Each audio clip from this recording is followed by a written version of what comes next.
Hey everybody, what's going on? This is Jamie Dawn. I'm your professional psychic advisor, success coach, evolutionary, revolutionary astrologer, and bringing you this video on Friday, and it is July the 18th, 2020, and we're heading into a new moon weekend. The new moon will be on Sunday night into Monday morning, just depending on where you live in the world.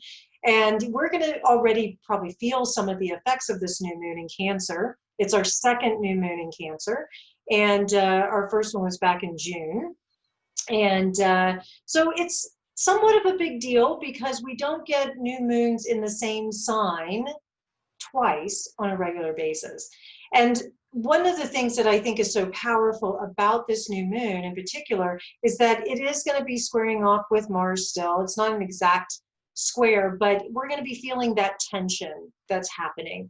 But it will be trining Neptune. So there's an opportunity for us to have some hopes and some dreams and maybe even a feeling like we're ready to escape this current reality that seems so heavy or so exhausted, or it's like, will this ever end? And I really believe that what's happening for the majority of us is we're getting really disenchanted with this, I'll call it false facts, or the things we don't know, or the things we can't control. And Cancer, and especially opposing Saturn in Capricorn, it really is going to bring out some of those places in our lives. We've been working with this for a while, but places in our lives where we feel out of control or that we feel powerless. Because remember, Pluto is still in Capricorn and it's canoodling with Jupiter and with with Saturn. And so as we are in this innermost cave that I keep talking about for this month, we're facing these deep fears of, well, I can't really do anything about what's happening with the pandemic, or being forced to do something I don't want to do, or whatever. But I want to just bring us back for a moment. We do have a choice. We get to choose how we want to show up internally, how we want to approach when we are asked to do something we may not want to do. Can we check in with ourselves? Can we find that trust and that sense of safety? That's what new moon in Cancer is activating for us. Can we find this place that we belong inside of ourselves and we feel at home with our own truth and speak from that place? And we can do it in a place of being kind. And as I keep saying, even if you can't agree, we can at least be kind with each other. The cool thing about this new moon in particular, I feel, is that it is going to create this dynamic, and it's already probably been activated, where there's some creativity that we're going to start to push out, or wanting to push out. We may find new energy that we didn't have before. The gift of squares, like with Mars squaring off with Saturn and Jupiter and Pluto, opposing the moon and the sun in Cancer. So we've got this, it's a wide berth, but this cardinal T-square going on, is that there could be some dynamic energy that gets us out of our inertia, gets us out of our, everything is sort of blah, and it's offering us this restless kind of feeling to be able to say, how do I want to keep expressing my own ideas, my own opinions, my own unique way of doing things? And the opportunities are there. We've also got this square going on with Mercury and Mars, and it's, again, the orbs are a little wide, but it's still there as we start to communicate, this is what I need, or this is who I am, and this is how I want to do it. And we may even draw conversations with others to us that allow us to nurture something that feels good. I will offer that if you're having conversations, or you're working on a project, or you're interacting with others, if you haven't done that internal check-in, then take a moment to do so. Even communicate that. And if there's a major decision that needs to be made, because Mercury's still in shadow, even though it's direct, if there's a major decision, use that phrase of, give me 24 hours to think about this, if you can. Some decisions will have to be made quickly. I do feel like this new moon, especially come Monday, will be activating quick decisions. And it may feel like we're sort of running through mud because we may find a resistance to having to make a decision so quickly. But that's why it's important to carve out some space this weekend, if you can, for some contemplation, connection with those who feel at home to you, that allow you to root down a little bit further into home, wherever that may be. And then when you're in a situation that you have to make a quick decision, at the end of the day, you go, you know what? I've done the legwork, I've set the foundation, and I have to trust my intuition. Our intuition's at an all-time high. And think about this. Intuition by itself is not necessarily the only way to make a decision. But right now, what's being activated is that it is one of the dominant ways. And also the Cancerian energy that we're in, it's really about how we perceive and intuit and feel around our environment. So if you are feeling scratchy, or you're feeling a little irritant or moody, or maybe a little off kilter at times, check in first too, because it may not be yours. I know for myself that a lot of my emotional body is being triggered, whether positive or negative, it's being triggered by the environment. An environment doesn't necessarily mean I have to go somewhere. Sometimes it could just be a thought that takes me to a community I'm involved in, or I have a conversation, or I get an email, or a text message, or a phone call, or whatever, and it shows up, and it may bring great joy, but it also could bring great annoyance. You never know. But what I will say is, if let's say, for example, I get a text message from somebody that I care very deeply for, and they're having one of those days, it's just a terrible day. Well, because I'm connected to them, I'm going to feel that with them, but it's not mine. It's theirs to do. And that also brings in another moment, and I'll talk just a little bit more about this new moon and what we can do with it.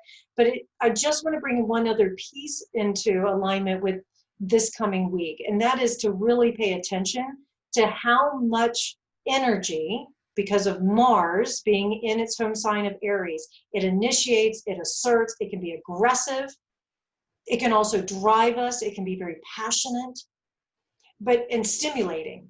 But be careful, what Mars in Aries can activate is when we start thinking before we speak, and then we start trying to fix or do other people's lessons for them. And with Saturn and Pluto and Jupiter all in Capricorn, and will remain there until the end of the year, till December, we are being asked to take a mature approach to helping, a mature approach to achievements, to goals, to work, to how we are determined to create long-term sustainable results. And the way to do that isn't to give a man a fish.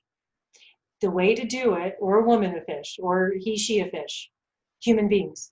The way to do this is to teach the fishing so that everybody can feed themselves, can take care of themselves, and learn their lessons for them. That's the mature approach. And the mature approach isn't to go in and rescue and fix it.